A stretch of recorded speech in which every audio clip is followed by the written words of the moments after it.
नव्या आर्थिक वर्षाचे बजेट अर्थमंत्री निर्मला सीतारामन मांडले। मध्यमवर्गीयांक मोठी थाकाय। 75,000चे रिबेट धरून 12,75,000 उत्पन्ना मेरेन इन्कम टॅक्स ना। सरळ वर्सुकी 80,000 टॅक्स माफ। ताचे वयर उत्पन्न आशिल्ल्या पयल्या 4 लाखां मेरेन झिरो टॅक्स। 4 ते 8 लाखां मेरेन उत्पन्नाचेर 5% टॅक्स। 8 ते 12 लाख उत्पन्नाचेर 10%, जाल्यार 12 ते 16 लाख उत्पन्नाचेर 15% टॅक्स। 16 ते 20 लाखां मेरेन 20%, 20 ते 24 लाखां मेरेन 25% टॅक्स, जाल्यार ताचे वयल्या उत्पन्नाचेर 30% टॅक्स लागू जातलो। बजेटांत दिल्ली आनी बिहारच्या वेंचणुकेचेर फोकस दिसलो। निगर्ती वयल्यान 7% शुल्क रद्द केला।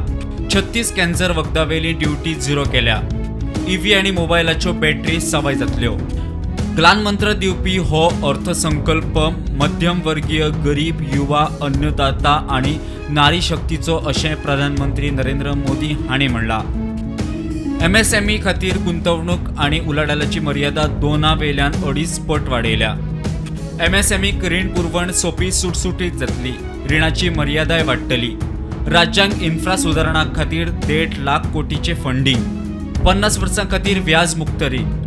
खेरीज आधुनीक शारांचे निर्मिती खातीर 1 लाख कोटीचो केंद्रीय फंड। पोन्नो आयकर फायदो 1962ची सुरवात घेवपी नवी आयकर संहिता विधेयक फुडल्या सप्तकांत संसदेत। आपमजत गटांक ग्रीन क्रेडिट कार्ड। वैजकी पर्यटन आनी हिल इंडिया उपक्रमाक केंद्राची फंडींग। Bureau report, prudent.